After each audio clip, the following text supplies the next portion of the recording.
¿Qué ha hecho Dios por ti? ¿Qué ha hecho Dios por mí? ¿Ha hecho Dios cosas importantes en tu vida en este año? ¿O en los últimos meses o en las últimas semanas? Muy seguramente. El hecho de que estemos con vida es una de esas grandes cosas. Ahora, ¿cómo tú estás manifestando ese agradecimiento? ¿Le importa a Dios que seamos agradecidos? Si vamos a juzgar un poco el episodio de los 10 leprosos, donde solamente uno vino a agradecer al Señor después de que éste le sanó.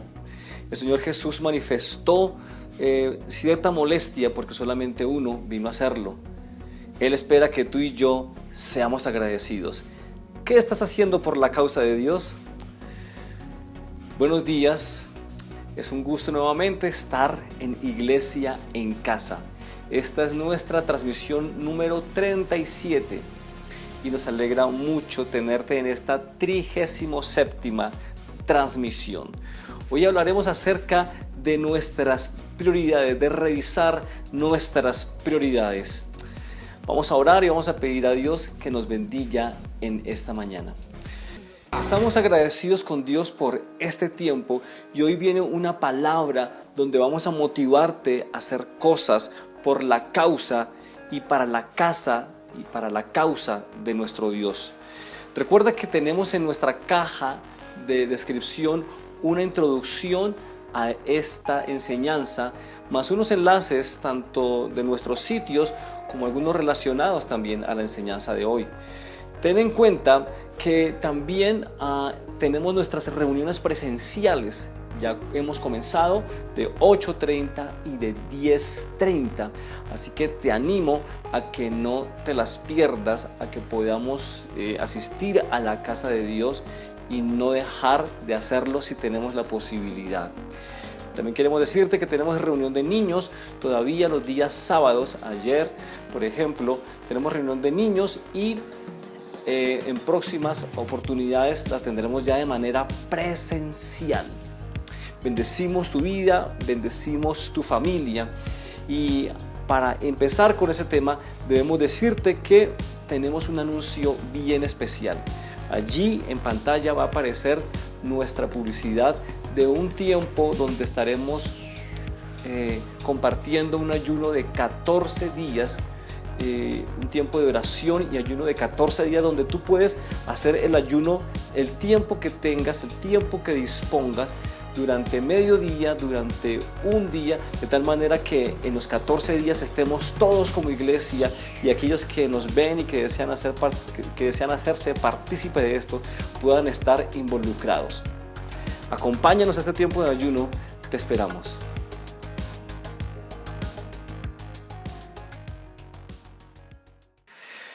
¿Qué estás tú haciendo por la causa de Dios? ¿Qué estás tú haciendo por la casa de Dios? Hoy vamos a ver un texto y un pasaje muy interesante en el libro de Ageo, donde el profeta habla de parte de Dios a la nación, ya en este caso judía, y les insta y les exhorta acerca del reconstruir la casa de Dios. Dios espera de ti y de mí agradecimiento. Dios se complace cuando nosotros respondemos a su amor, a su bondad. Muchos buscan a Dios solamente por lo que Él les puede dar. Muchos se acercan a una iglesia para que Dios sane, para que Dios provea, para que Dios proteja, para que Dios llene de paz. Y el Señor lo hace. Pero en ocasiones solamente estamos buscando una iglesia o la presencia de Dios por lo que Él nos pueda dar a nosotros. La pregunta es: ¿qué podemos dar ahora nosotros por la casa de Dios o por la causa de Dios o para su casa, para su lugar? Voy a pedirte que leamos juntos primer capítulo del libro de Ageo, del profeta Ageo. Vamos a leerlo del versículo 1 hasta el versículo 12 y vamos a hacerlo en la versión PDT. Hagámoslo. El primer día del 6º mes, del segundo año del reinado del rey Darío, el Señor dijo lo siguiente por medio del profeta Ageo a Zorobabel, hijo de Salatiel, gobernador de Judá, y a Josué, hijo de Josadac, sumo sacerdote. El Señor Todopoderoso dice: este pueblo anda diciendo que todavía no es el momento de reconstruir el templo del Señor. Pero el Señor dijo también por medio del profeta Ageo: pero sí es el momento para que ustedes vivan en casas finamente terminadas, mientras que esta casa está en ruinas. Ahora pues, dice el Señor Todopoderoso, piensen bien lo que están haciendo. Ustedes siembran mucho, pero es poco lo que cosechan. Comen, pero no quedan satisfechos. Beben, pero no les alcanza para saciarse. Se visten, pero no lo suficiente para abrigarse. Ganan dinero, pero se les va como si tuvieran roto el bolsillo. El Señor Todopoderoso dice: piensen bien lo que están haciendo.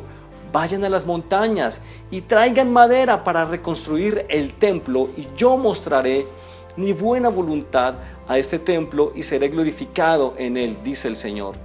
Ustedes esperaban una gran cosecha, pero les resultó muy escasa. Luego, cuando la almacenaron en sus casas, yo soplé e hice que se acabara rápido. ¿Por qué? Pues mi casa está en ruinas, mientras ustedes se dedican a las suyas, dice el Señor Todopoderoso. Debido a eso, el cielo ha retenido la lluvia y la tierra sus frutos. Por eso he determinado que haya sequía sobre la tierra, las montañas, el trigo, la viña, el aceite, sobre todo lo que la tierra produce, sobre la gente, los animales y sobre todo su trabajo. ¡Wow! ¡Qué texto tan interesante! Aquí el Señor está dando o haciendo una exhortación al pueblo judío a través del profeta Ageo. Pero para poder entender mejor lo que pasa en este pasaje, debo contextualizarte, mi amigo, para que puedas entender a qué punto llegamos o en qué lugar estamos, para que la palabra de Dios que va a ser enseñada sea clara a tu mente y a tu corazón. Empezaré diciendo que cuando el Señor sacó a Israel de la tierra de Egipto, ellos duraron muchos años, algunos siglos, sin rey. Finalmente, el pueblo israelita pide que Dios les permita tener reyes o un rey, y empieza el periodo de los reyes. Los tres primeros fueron el rey Saúl, luego el famosísimo rey David y después el rey Salomón. Salomón, dice la palabra, que se desvió, dejó que cosas en su vida entraran, o que cosas ajenas a la palabra de Dios, al mandato de Dios, entraran en su vida, y esto causó que Salomón se empezara a desviar. Y entonces el Señor le dijo a Salomón que por causa de David su padre no iba a dividir el reino en sus días, pero que después de muerto Salomón, el reino de Israel se dividiría en dos. Muerto Salomón, hubo problemas, lo que siempre solía pasar, aún hoy en día, ¿cierto? Las guerras de poder, cuando un mandatario deja el lugar de autoridad, pues eso no es nuevo, y en aquel tiempo entraron en pugna dos reyes, por así decirlo, uno que era el hijo de Salomón, que era Roboam, y otro que se levantó, Jeroboam. Entraron en pugna y finalmente, para no entrar en detalles, el reino se partió en dos. De las 12 tribus, 10 quedaron en el norte y se llamó Israel, y 2 quedaron en el sur y se llamaron Judá. El reino, o mejor, el pueblo del Señor quedó dividido en dos reinos, el reino del norte y el reino del sur. Cuenta la historia bíblica que el reino del norte tuvo reyes malos, en el sentido de que se apartaron de la palabra de Dios y empezaron a tener ídolos y empezaron a desviar la adoración del pueblo, a tal punto que como castigo o como reprimenda o como consecuencia, el Señor permitió que ejércitos extranjeros los deportaran. y Dios mandó profetas, pero entonces no les hacían caso, y hasta que Dios dijo, bueno, no hay nada que hacer con este pueblo, y finalmente fueron desterrados por el imperio asirio. El reino del sur, que era Judá, mantuvo más tiempo en pie. Hubo un puñado de reyes buenos, de reyes conforme al corazón de Dios, pero otros fueron totalmente malos o en contra de la palabra de Dios, en contra de lo que David había instituido. Y el Señor entonces también, como consecuencia de su desvío, de la idolatría, del dejarle a Él, permitió que ejércitos extranjeros llegaran y los invadieran. Es allí donde Jerusalén, la capital de Judá, es tomada por los babilónicos. El gran rey Nabucodonosor, del que habla el libro de Daniel, fue el que invadió, fue el imperio babilónico el que llegó y arrasó. El reino de Judá logró mantenerse unos 150 años más que el reino de Israel. El reino de Israel se perdió todo. Se mezclaron en razas y de allí surgieron los samaritanos finalmente. El reino de Judá con sus dos tribus que fueron Benjamín y Judá se mantuvieron fieles a su tradición de no dejarse mezclar su raza con otras naciones, y de allí es donde viene el pueblo judío justamente. Con el paso del tiempo entonces Dios les da una profecía al pueblo de Judá y les dice que iban a estar 70 años fuera de su ciudad Jerusalén y que luego volverían. Después de que el imperio babilónico cae, se levanta un imperio que es el imperio persa. Es allí donde Darío es el rey. Por eso este texto comienza diciendo y hablando del rey Darío. Darío no era un rey judío, Darío era un rey persa. Y me parece interesante empezar con este encabezado o con este primer versículo que acabamos de leer, donde nos dice el texto que el primer día del sexto mes del segundo año del rey Darío, porque quiero decirte, amigo, que estos datos se pueden corroborar por historia. De acuerdo a la arqueología, muchos de los datos que presenta el libro de Ageo son corroborables en la arqueología cuando se ha investigado o se ha descubierto asuntos del imperio persa. Es impresionante que hasta se pueden calcular los días con mucha precisión. Algunos eruditos hablan que esto fue hacia el mes de agosto de nuestro calendario, el que esté hablando allí.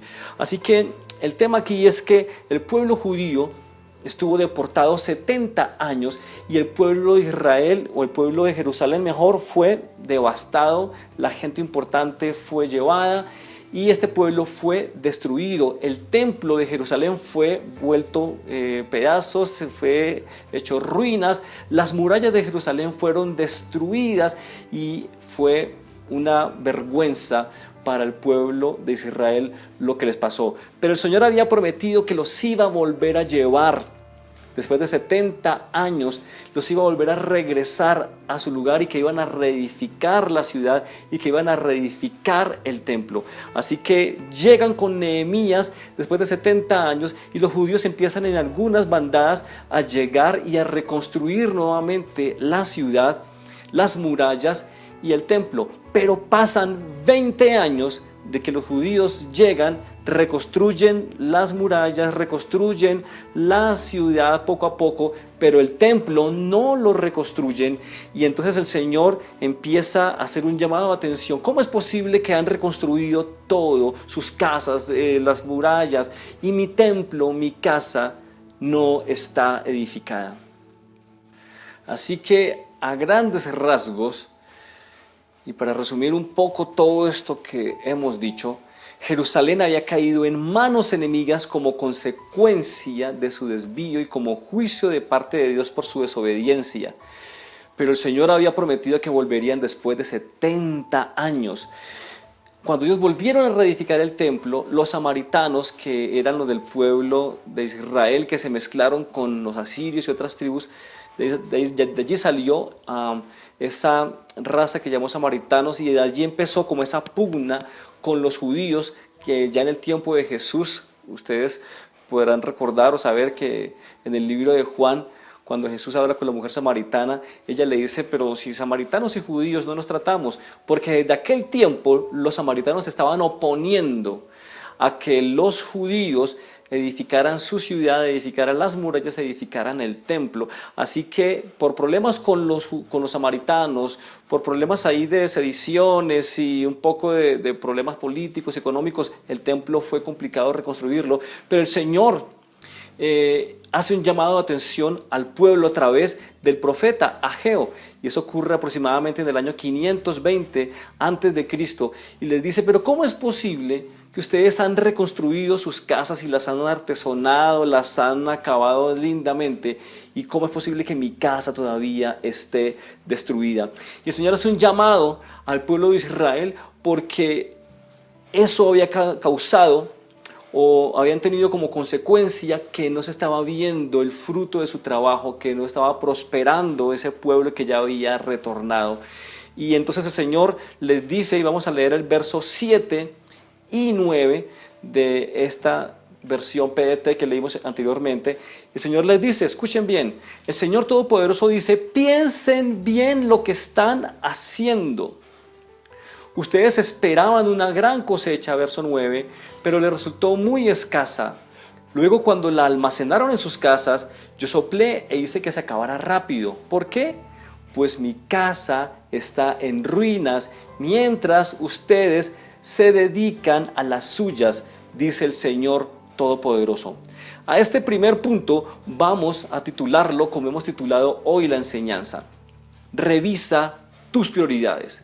El Señor hace un llamado a la nación judía y les dice, miren, yo ya cumplí mi promesa, los he regresado, ustedes han podido hacer su vida, están reconstruyendo sus casas, han ya armado todo lo que es nuevamente la nación, o Jerusalén desde ahí en este caso, pero mi casa, mi templo está en ruinas. El Señor hace un llamado de atención y le dice al pueblo judío, revisa tus prioridades. Y hoy, mi amigo, esta palabra y este llamado también es para ti y para mí, donde el Señor nos pide que revisemos nuestras prioridades. Vivimos en un tiempo actual donde estamos pensando en nuestro desarrollo personal, donde estamos pensando en nuestro progreso, en nuestra realización, la de nuestra familia, lo cual no está mal. Pero estamos dejando entonces de lado una prioridad, y es restaurar la presencia de Dios, restaurar la casa de Dios, trabajar por la causa de Dios y por las cosas de Dios. Y el Señor entonces muestra a través de estos pasajes que se detuvo o se retrasó el progreso de la nación, el progreso de los judíos en Jerusalén, porque estaban invirtiendo las prioridades, estaban dedicando a sus cosas y estaban dejando las cosas de Dios, su casa, su causa, en segundo plano. ¿Y por qué el Señor estaba demandando que se construyera su casa, que se reedificara su casa? Porque de alguna manera el hecho de que estuviera su casa en ruinas era una muestra del lugar donde el pueblo le tenía a él. En otras palabras, así como estaba el templo, así estaba Dios en el lugar de ellos. O ese era el lugar donde ellos tenían a Dios, en otras palabras. ¿Lo ves?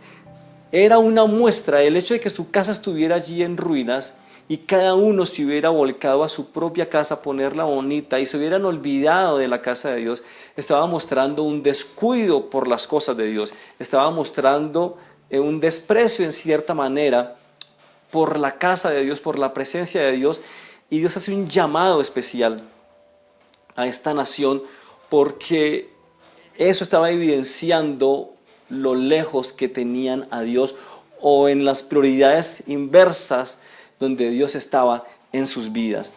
Así que como estaba la casa de Dios, era un botón de cómo estaba su relación con Él. Y hoy vamos a transferir eso a nuestras vidas. En aquel tiempo era muy importante el templo porque era el lugar donde se tenía comunión con Dios. Hoy en día ya un templo no tiene esa connotación tan importante como en aquel tiempo. Si usted recuerda, cuando Jesús habla con la mujer samaritana, esta mujer le dice, bueno, nuestros padres adoran allí en Samaria y ustedes dicen que debe ser en Jerusalén.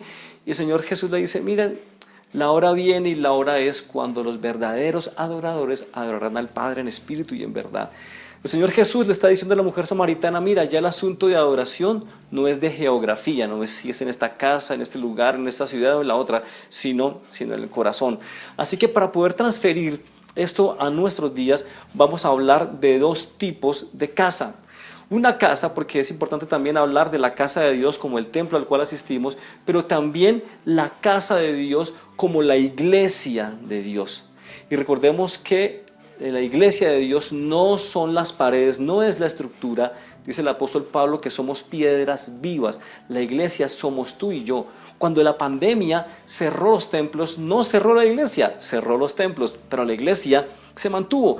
Así que vamos a transferir esta idea de ocuparse de la casa, de restaurar la casa, de ocuparse de la causa y la casa de Dios en esos dos aspectos. En un lugar físico, porque estamos reabriendo nuestros templos, pero también en un lugar que es la iglesia, que somos usted y yo, que somos las piedras vivas. Así que el Señor está llamándote y nos hace un llamado en este momento y en este tiempo a que prioricemos su casa. Venimos de unos 7, 8 meses de deportación, si podemos hablarlo de esa manera, de estar fuera de los templos, fuera de nuestras Jerusalenes, si me permiten la expresión. Y ahora hemos vuelto, y hemos vuelto como los judíos, miren lo interesante, empezaron a volver a Jerusalén, por grupos, por bandadas, unos y otros.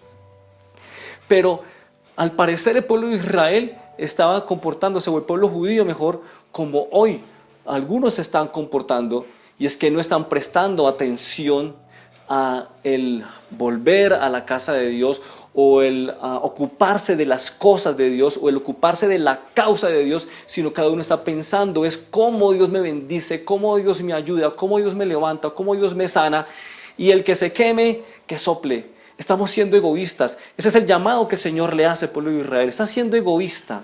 Estás pensando en ti, en tus cosas, pero en mis cosas, ¿por qué no piensas? ¿Por qué no te ocupas? Y es allí donde el Señor le dice al pueblo de Israel, revisa, o mejor al pueblo judío, porque ya aquí solamente estaban los judíos, revisa tus prioridades, piensa bien, le dice el pueblo, le dice Dios al pueblo, y hoy te dice la palabra a ti, piensa bien lo que estás haciendo. ¿Estás viviendo para ti? ¿Estás solamente esperando que Dios te ayude, te bendiga, te provea, te dé un buen trabajo, te dé buena salud, te guarde, te prospere, te permita realizarte? Eso no está mal. El Señor quiere hacerlo, puede hacerlo. Pero el orden de prioridades debe estar claro en tu vida y en la mía. Primero, ocuparnos de las cosas del Señor y luego ocuparnos en las nuestras. Primero darle importancia a la vida espiritual, primero darle importancia al reino de Dios, primero darle importancia a la causa de Dios, y de esa manera, como consecuencia, Dios va a bendecir también nuestra causa. Y así pasamos a nuestro segundo punto, que es primero lo primero. Es nuestro segundo punto, y para ello voy a pedirte que leamos juntos en Mateo capítulo 6, versículo 33.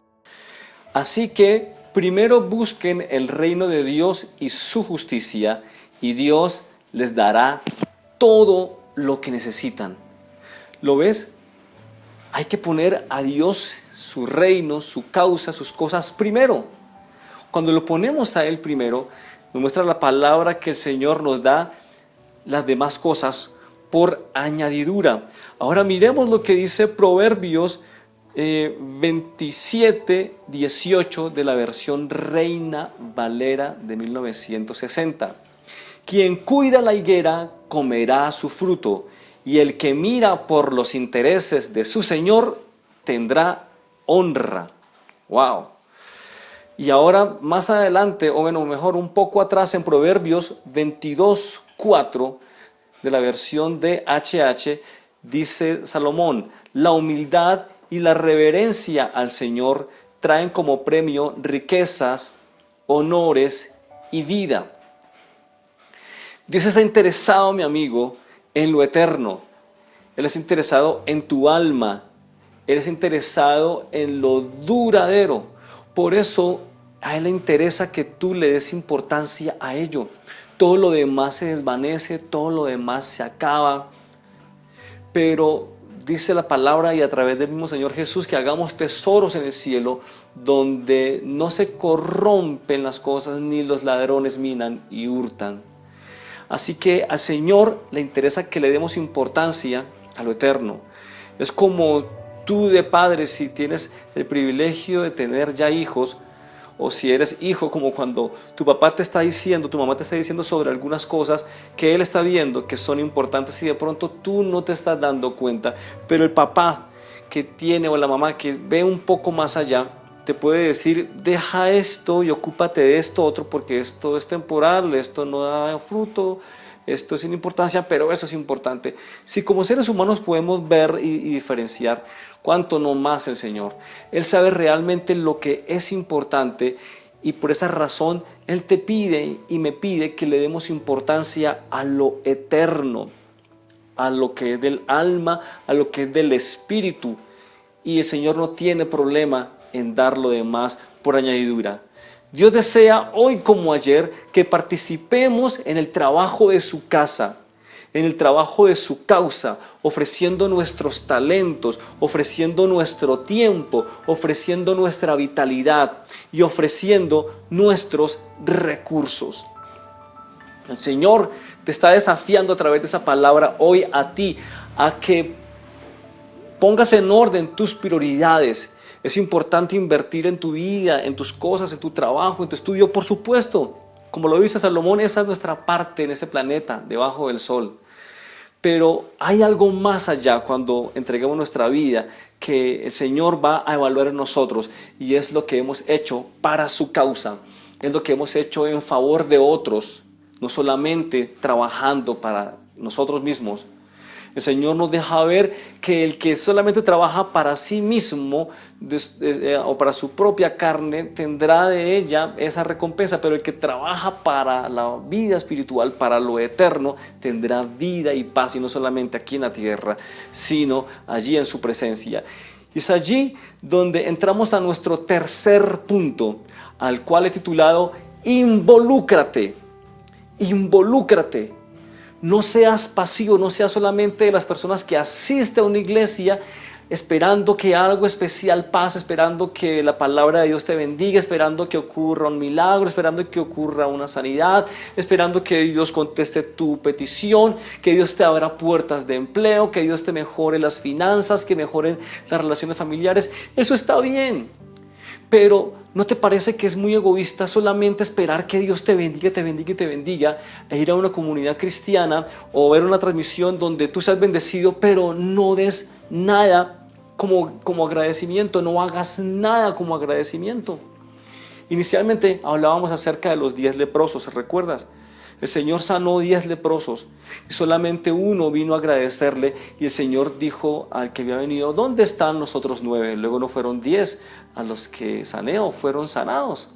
El Señor estaba esperando agradecimiento y esperaba que estos leprosos hicieran algo, no solamente en agradecimiento, sino en favor también de otros, porque cuando uno hace algo en favor de los demás, está también agradeciendo a Dios. Y te animo a que te involucres, como se llama nuestro tercer punto. Involúcrate, sirve en la edificación y en la expansión del reino de Dios. No seas pasivo, involúcrate y haz que otros puedan ser alcanzados y ser edificados. Involúcrate, sirve a otros. Y cuando hablo de esto, no solamente me refiero a hacerlo dentro de una comunidad cristiana, no solamente me refiero al hacerlo dentro de una iglesia. ¿Recuerdan alguna vez que hablamos que el Señor decía que al final va a juzgarnos y dice, estuve hambre y me diste de comer, estuve enfermo y me visitaste, ¿cierto? Tuve sed y me diste de beber. Bueno, todos aquellos aspectos. Y eso encierra no solamente el trabajo dentro de una comunidad cristiana, también lo encierra en nuestra comunidad circundante, con nuestros prójimos. El Señor espera que tú puedas ayudar a otros con los dones y talentos que te ha dado. Hemos pasado una pandemia donde muchos han estado en necesidad. ¿Has podido compartir tu pan con el hambriento? ¿Has ayudado a otros? ¿Has ayudado a conseguir el trabajo a otro? ¿Has hecho una oración por alguien más o solamente esperan que oren por ti? Yo te animo a que te involucres dentro de la causa del Señor y no solamente dentro del pueblo, dentro de la casa de Dios, sino dentro de tu comunidad. ¿Qué estás haciendo por tu barrio? ¿Te importa que pasen cosas en tu barrio y no te involucras? Yo te desafío a que te involucres en las problemáticas de tu barrio. Involúcrate con la acción comunal, involúcrate con lo que pasa en la cuadra. No podemos ser como cristianos aislados de lo que pasa a nuestro alrededor. Recuerda, nuestra meta es el cielo, pero vivimos aquí en la tierra. Y lo hemos hablado en algunas ocasiones. Debemos vivir con las manos y la mirada hacia el cielo, pero con los pies en la tierra. Las problemáticas de la ciudad también nos competen. Las problemáticas del barrio nos competen. Las personas que están a nuestro lado que requieren nuestra ayuda también nos competen. La palabra dice que debemos ayudar a todos, especialmente a los de la familia de la fe, dice el apóstol Pablo. Pero involucra a todos, claro, priorizando a aquellos que son nuestra familia, nuestros hermanos, la iglesia, nuestra comunidad, en este caso IDP Estancia. Pero si tenemos la oportunidad de hacer el bien a otras personas, hagámoslo. Al indigente que le hace falta o espera un plato de comida, en fin, tantas cosas que podemos hacer, involucrémonos y no solamente esperemos que Dios, la vida, nos den sin que nosotros demos algo a cambio para retribuir eso que hemos recibido. Voy a pedirte que leamos primera carta a los Corintios, capítulo 12, versículos 6 y 7 de la versión TLA. Escucha lo que dice el apóstol Pablo a la iglesia, a los Corintios. Se pueden realizar distintas actividades, pero es el mismo Dios quien da a cada uno la habilidad para hacerlas. Dios nos enseña que cuando el Espíritu Santo nos da alguna capacidad especial, lo hace para que procuremos el bien de los demás. Hay tres maneras en las que tú puedes ayudar, en especial a la causa y a la casa de Dios, a las cosas de Dios. Hay tres maneras que te las voy a decir prontamente y van a aparecer allí en la pantalla. Uno es ayudar en la parte espiritual, cuando tú oras por otros, cuando tú ayudas a discipular a otros, cuando tú visitas a un hermano, un amigo, una amiga, cuando llevas a un mercado a alguien que lo necesita. En la parte financiera, cuando das tus aportes, tus ofrendas, tus diezmos a la casa de Dios, a la iglesia, donde todo esto justamente es posible hacer gracias a tus aportes. Y tres, con los talentos, con las capacidades. Tienes habilidades para la música, tienes habilidades para comunicar, tienes habilidades en el evangelismo, tienes habilidades para orar. ¿Qué dones y talentos tienes? Involúcrate, ponlos a trabajar, ponlos a servir primeramente en la causa de Dios, en la casa de Dios y en la comunidad donde sirves. Un gran filósofo griego, Platón, escribió o sacó una máxima, una frase que me encanta. Dice: buscando el bien de nuestros semejantes, encontramos el nuestro. ¡Wow! ¡Qué frase tan interesante! No es bíblica, no la dijo Salomón ni la dijo ningún personaje bíblico. Pero también recuerda que Dios dio, dice en el Nuevo Testamento, dones a los hombres. Hay personas que tienen talentos y capacidades, que es justamente lo que estamos hablando, que deben ponerse en juego en el servicio a los demás, a Dios, no solamente para ganar dinero, no solamente para ganar reconocimiento nosotros, no solamente para nuestro bienestar y el de nuestra familia. Tenemos capacidades, dones y talentos para también ayudar y bendecir a los demás. Para eso nos los dio Dios. Y justamente Platón, uno de esos hombres que pues Dios le permitió tener esa sabiduría también, se pudo dar cuenta de ello en su ejercicio de filósofo. Se pudo dar cuenta que cuando ayudamos a los demás, encontramos una bendición también o un beneficio también para nosotros. Buscando el bien de nuestros semejantes, encontramos el nuestro. Y encontré una lectura muy interesante por Facebook, la puse y la posteé, algunos por ahí de pronto la vieron, acerca de un relato muy interesante que corrobora este hecho del ayudar a los demás y cómo haciéndolo también encuentro mi bienestar. Cuenta este relato que un maestro llevó globos a su escuela, o bombas, ¿cierto? Esas de piñata, y las regaló a cada alumno. Después ordenó que anotaran sus nombres o su nombre en cada una de estas bombas o globos y los dejaran en el piso y los abandonaran allí. Y cuando todos estaban afuera, les dijo, bueno, el que encuentre, o tienen 5 minutos mejor, para que cada uno encuentre la bomba o el globo que lleva su nombre. Esos muchachos entraron rápido al salón y empezaron cada uno a buscar su bomba, ¿cierto? Con su nombre, su globo. Y pasaron 5 minutos y muy pocos, o ninguno, pudieron encontrar el suyo. Y entonces el maestro les dijo, bueno, se acabó el tiempo. Salieron todos y dijo, bueno, ahora vamos a hacer lo siguiente. Cada uno va a coger cualquier bomba, cualquier globo y lo va a entregar al dueño, a la persona que corresponde. Tienen 5 minutos y arrancaron, entraron esos muchachos y cada uno empezó y encontraron, uy, este es de Mateo, uy, este es de Jacinto, uy, este es de Marcos, uy, este es de Ricardo, uy, este, y empezaron este es de María, de Sofía, y empezaron cada uno a entregarle la bomba al amigo que encontraban. Cuenta el relato que en apenas unos 2 minutos o algo más, ya cada uno tenía la bomba que llevaba su nombre.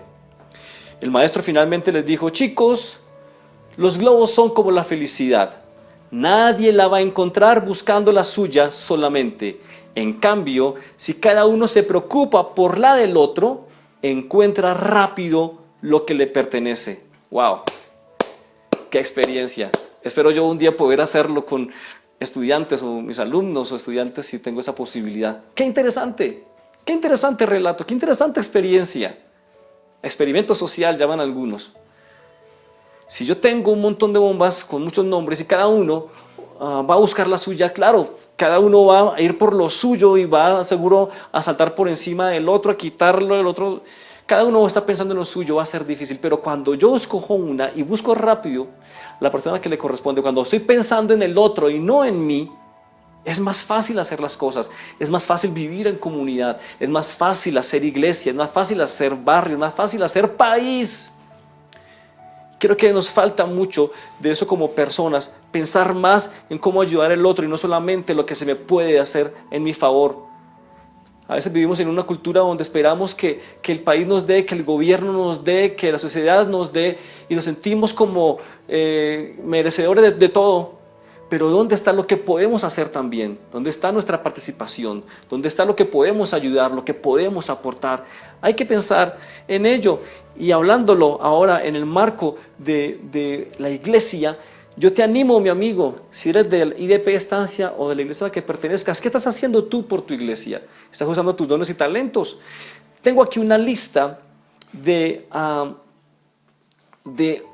ministerios o departamentos o de actividades en las que tú puedes llegar a servir en tu iglesia. Y seguro que puedes pensar en otros, en que puedes servir a tu comunidad, hacer un voluntariado, ayudar a algo. No por todo te tienen que pagar. Puedes de pronto hacer algo para ayudar a otros sin que te paguen. Es una buena manera de hacerlo. Es una buena manera de usar tu don para servir. Y aquí tengo algunos ministerios propuestos en los que tú puedes servir si te propones, si te preparas, si te consagras a Dios, si empiezas a usar tu don para ayudar a otros. Niños, jóvenes, damas, caballeros, alabanza, ujieres, ornato, grupos pequeños de cuidado pastoral, intercesión, consolidación, ayudar a que otros se acerquen a Jesús y enseñarles la palabra de Dios, maestros de escuela dominical, maestros de escuelas bíblicas, misiones, parejas, medios, por tan solo mencionar algunos que todas las iglesias medianas pueden ya tener. Imaginemos las que son más grandes, cuánto más no podía haber. ¿En qué ministerio, en qué lugar, en qué departamento, en qué espacio tú puedes servir? Voy a pedirte que para terminar esta interesante enseñanza, leamos juntos lo que le dice el apóstol Pedro a la iglesia esparcida. El apóstol Pedro, sabiendo que Dios pone en cada uno un don y una capacidad y que debe ser puesta en juego para ayudar la iglesia, para ayudar la familia, para ayudar el barrio, les dice esto en primera carta de Pedro, capítulo 4, versículo 10, vamos a leer en la versión NBI. Dice de la siguiente manera: cada uno ponga al servicio de los demás el don que haya recibido, administrando fielmente la gracia de Dios en sus diversas formas. ¡Wow! El apóstol Pedro está instando a la iglesia a que pongan al servicio de los demás el don que hayan recibido. ¿Cuál es tu don?